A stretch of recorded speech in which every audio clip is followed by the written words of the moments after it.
आज देश की बेटियां विज्ञान, कला, खेल, राजनीति और शिक्षा से लेके हर क्षेत्र में अपना लोहा मनवा चुकी हैं। पर इसके बावजूद भी देश के कई ऐसे इलाकों में आज भी बेटियों को बोझ माना जाता है। समाज की इसी रूढ़िवादी सोच को बदलने का काम कर रही हैं वाराणसी की डॉक्टर शिप्रा धर श्रीवास्तव।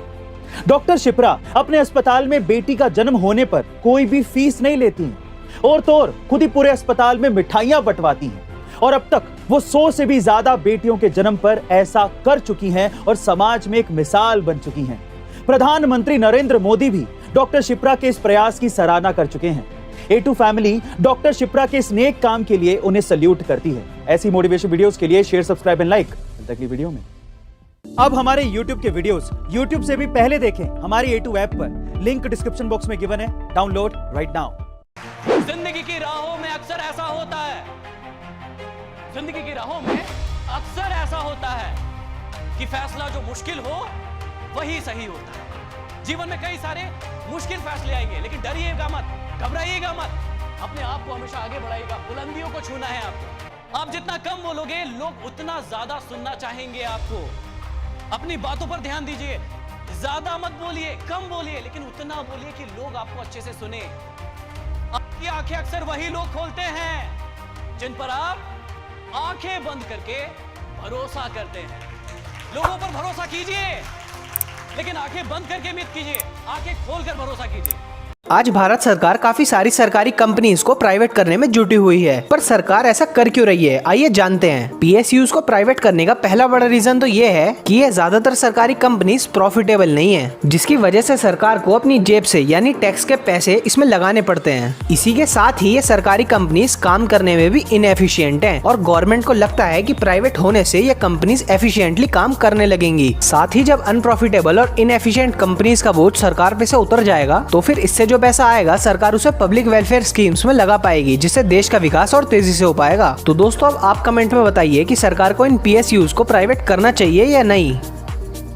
साइंस के मैजिकल ट्रिक्स जिसे देखकर आप भी यही बोलेंगे, क्या बात है। इसमें आपको कुछ इस तरीके की एक चाबी लेनी है और उस पर चुंबक चिपका देना है, फिर 30 से 40 सेकंड तक उस पर तेज गैस फायर करते रहना है। आप देखेंगे कि चुंबक अपनी मैग्नेट वाली शक्ति खो देगी, लेकिन इस चीज का असर मैग्नेट पर सिर्फ चंद सेकंड्स तक ही रहेगा।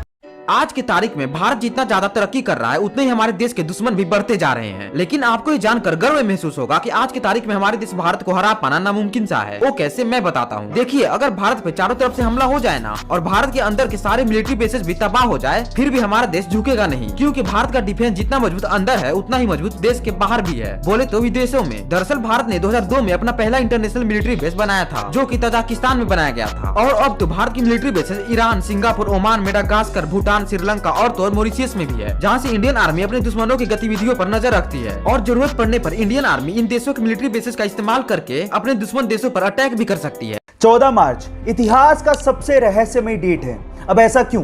क्योंकि इसी दिन एक महान वैज्ञानिक अल्बर्ट आइंस्टाइन का जन्म हुआ था और इसी दिन एक महान वैज्ञानिक स्टीफन हॉकिंग्स की मृत्यु हुई थी। अब आप लोग कहेंगे कि इसमें क्या खास बात है? खास बात है क्योंकि 14 मार्च को ही 1:59 पे हम लोग पाई डे बनाते हैं। अब पाई क्या है? पाई एक रहस्यमयी गणित का नंबर है जिसके बिना स्पेस और साइंस की बहुत सारी डिस्कवरीज अधूरी हैं। अब आप नंबर पे गौर करिएगा। मार्च तीसरा महीना, उसके बाद डेट है 14 और टाइम है 1:59 यानी कि 3.14159। आपने पाई का वैल्यू दशमलव के बाद 5 स्थानों तक याद कर लिया। इससे रहस्यमयी और मोटिवेटिंग चीज क्या हो सकती है?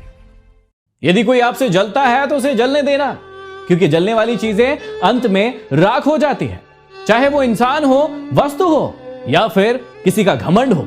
याद रखना कि तुम्हारी सबसे बड़ी दौलत तुम्हारा वक्त है।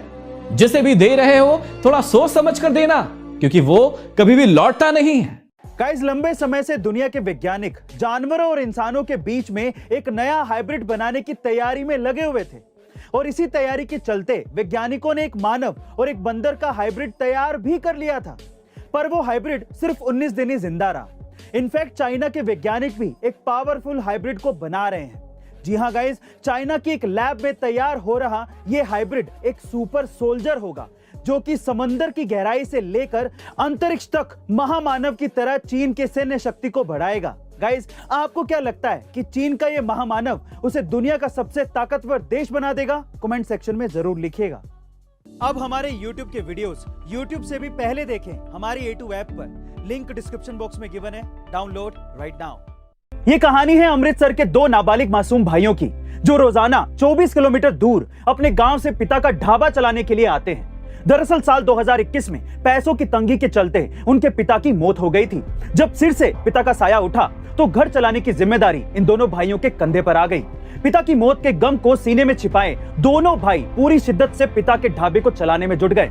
और इसी बीच एक दिन लव राजा नाम का एक शख्स उनके ढाबे पर खाना खाने आया, जिसने इन दोनों भाइयों का वीडियो बनाकर सोशल मीडिया पर डाल दिया, जो रातों रात वायरल हो गया। जब ये वीडियो देश के बड़े बिजनेसमैन आनंद महिंद्रा ने देखा तो उन्होंने इस पर ट्वीट करते हुए कहा, बहुत ही जल्द आप दोनों के ढाबे के बाहर लोगों की लाइन लगेगी और जल्द ही मैं भी वहां पर खाना खाने आऊंगा। दोस्तों, इस कहानी से सीख मिलती है कि मुश्किलें और मुसीबतें जिंदगी में आम हैं।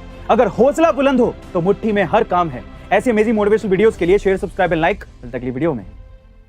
आखिर कैसे रूस ने दुनिया को एक बार फिर से दिखा दिया कि जंगल का राजा एक ही होता है और वो राजा रूस है। दरअसल हाल ही में यूक्रेन ने नाटो देशों से सोवियत यूनियन के टाइम के मिग और सुखोई लड़ाकू विमानों की मांग की, क्योंकि यूक्रेनियन सोल्जर्स को सिर्फ यही लड़ाकू विमान चलाने आते हैं, जिसके चलते पोलैंड यूक्रेन को इन जेट्स की सप्लाई करने के लिए राजी हो गया। लेकिन इसी के साथ ही रूस की चिंता भी बढ़ गई, क्योंकि लड़ाकू विमान एक बहुत ही खतरनाक हथियार है, जिससे यूक्रेन रूस को काफी ज्यादा नुकसान पहुंचा सकता था, जो रूस कभी भी नहीं चाहता था। इसीलिए रूस ने सबको खुली धमकी दे डाली कि अगर किसी देश ने यूक्रेन को कोई बड़ा सप्लाई करने की कोशिश की तो हम उसे अपना दुश्मन मानेंगे और उसका भी वही हाल करेंगे जो यूक्रेन का हो रहा है। बस इतना कहते ही पोलैंड पलट गया और अमेरिका से कहने लगा कि हम आपको इन जेट्स की सप्लाई कर देते हैं और आप आगे यूक्रेन तक पहुंचा देना। लेकिन अमेरिका तो उससे भी बड़ा डरपोक निकला, क्योंकि हमारे जो बिडेन भैया ने खड़े पैर ही इनकार कर दिया, जिसके बाद पूरी दुनिया नाटो पर हंस रही है और इसे बिल्ली और घंटी के किस्से से जोड़कर देखा जा रहा है, क्योंकि किसी में भी इतनी हिम्मत नहीं कि बिल्ली के गले में घंटी बांध सके। बस घंटी ही एक दूसरे को सप्लाई कर रहे हैं।